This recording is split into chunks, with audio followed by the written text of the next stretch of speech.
nearly $7 trillion. And that's what we do cover climate here, guys. We do cover climate.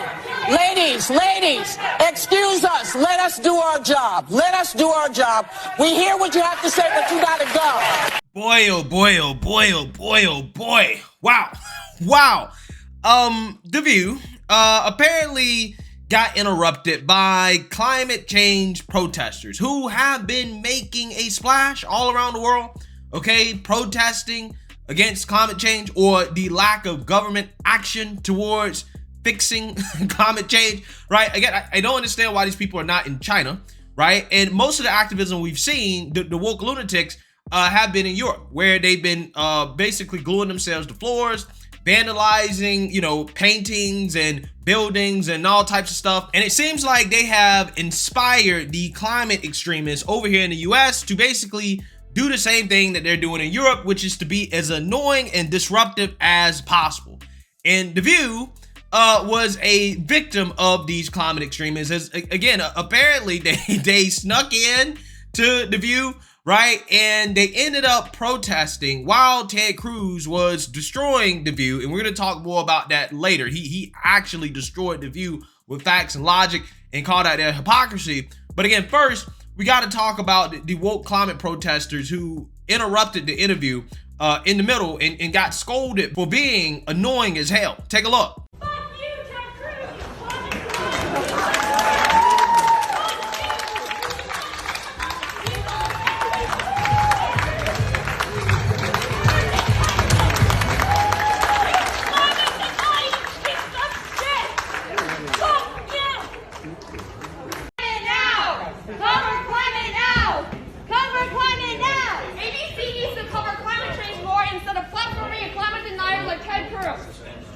ABC spent less than 6 hours last year covering climate change, and now they're platforming someone like Ted Cruz, whose climate denial is resulting in terrible policies. Cover climate now! ABC needs to cover climate change more, and we do cover climate change. And guess who else? Cover climate here, guys. We do cover climate. Ladies, excuse us. Let us do our job. Let us do our job. We hear what you have to say, but you gotta go. Yeah, so I'm not really surprised by this, because this is what happens when you coddle a certain group of people, a certain group of extremists, because you agree with their political beliefs, right? This is what happens when you don't put these people in jail and make examples out of them, which is what we should be doing, when they vandalize and disrupt society. This is what happens. It seems like all these climate extremists, right? Or really anybody on the left that protests, that results to political violence, whether that be in the name of Black lives, police brutality, Antifa, Roe v. Wade protesters, climate change protesters, whoever it is, these woke extremists are allowed to just get away with it. Nobody's ever made an example of. And that is the reason why you continue to have this. They've been emboldened because nobody is putting them in their place.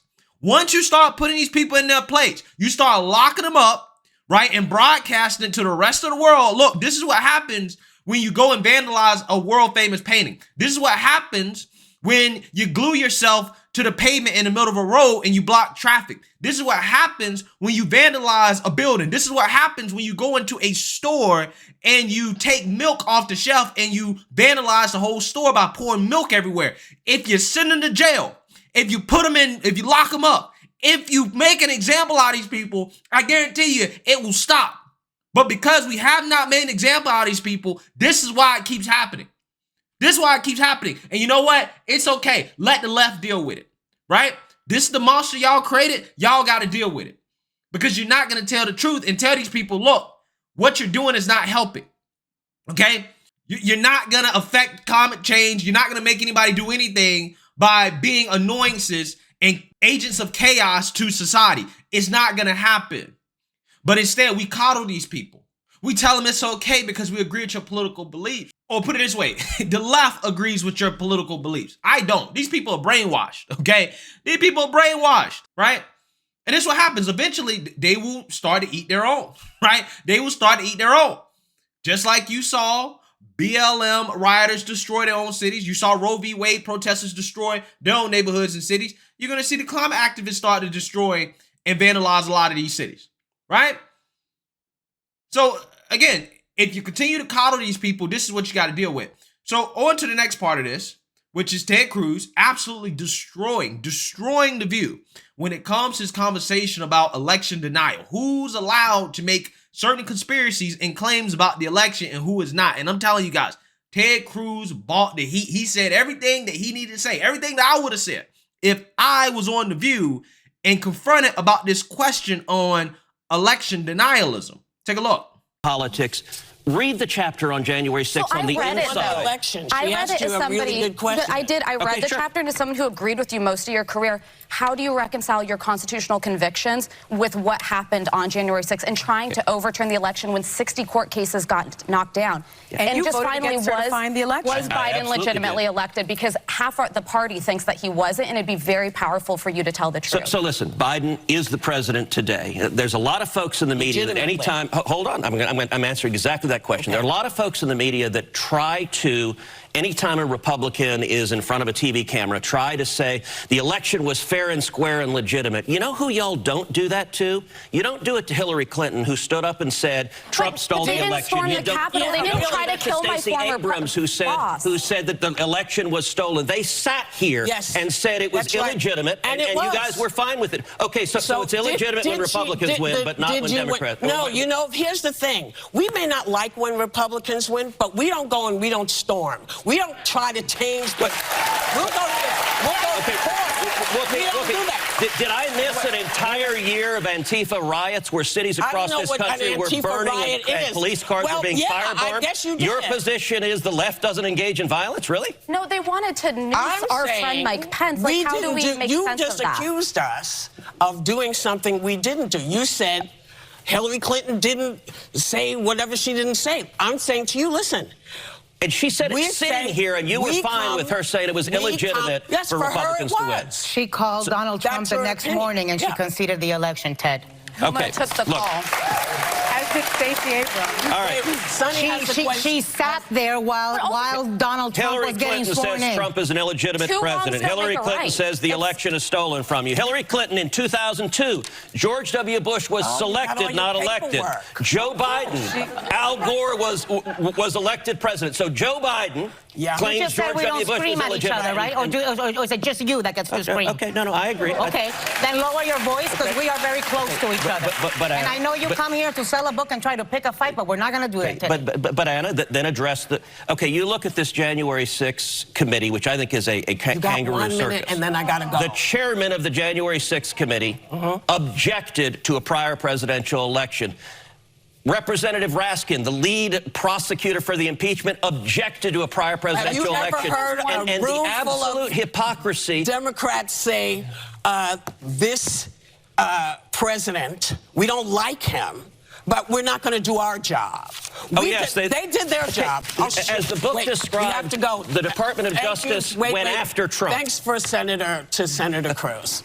His new book is Justice Corrupted, and members of the audience, you're getting a copy. I'm sorry. I was trying to tell you I had to go. I understand. Yeah, Ted Cruz bought the receipts, okay? You know, that's the thing. Republicans, conservatives, we always tend to bring receipts, okay? Democrats, liberals, progressives, not so much.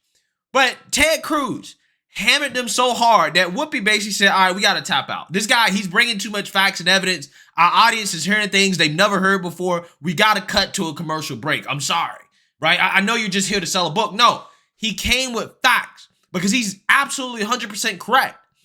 Democrats, when Trump was elected, never accepted the fact that Trump was a legitimately elected president. This is why they went along with the whole Russian collusion hoax.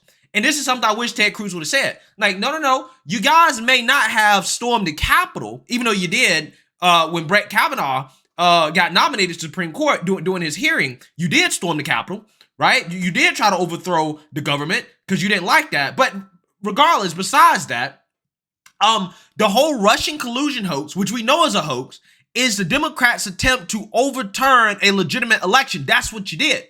Yes, you didn't storm the Capitol, but you did try to overturn it through pushing the Russian collusion hoax, wasting millions of dollars in taxpayer money, investigating a relationship that did not exist between Trump and Putin.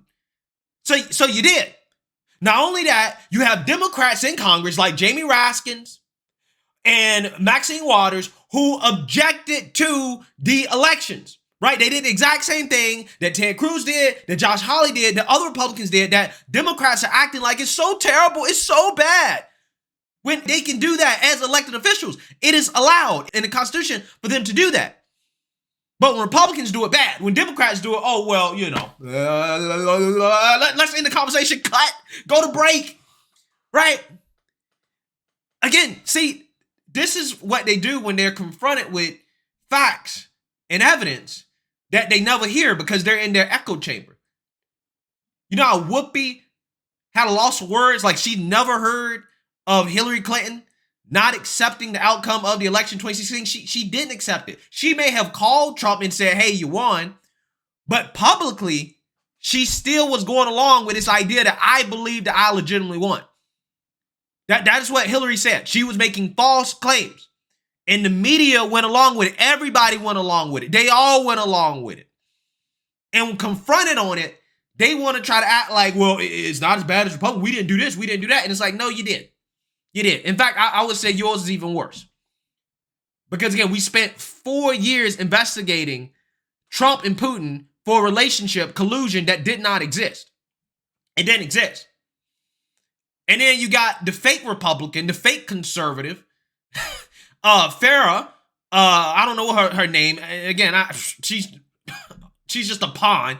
She's out there talking about, well, 2 wrongs don't make a right. You are correct. 2 wrongs don't make a right. But the problem is that the left is not acknowledging they're wrong, right? The left is not acknowledging they're wrong. That's the problem. You're pretending like you did not pave the way for election denialism. You paved the way for it. You spent 4 years denying the legitimacy of the Trump election. Again, there were protests and riots when Trump was elected. Let's not forget that was a thing. People were out in the streets rioting because Trump was elected. People were out in the streets rioting for multiple reasons having to do with their dislike of Trump in the democratic process throughout his whole presidency. So I don't want to hear anything about, oh, 2 wrongs don't make a right when you're not even acknowledging you're wrong. See, here's the thing. People on the right, conservatives, and we get backlash for this, right? There's always people in the comment section that, you know, don't like when I say that, look, January 6th was wrong.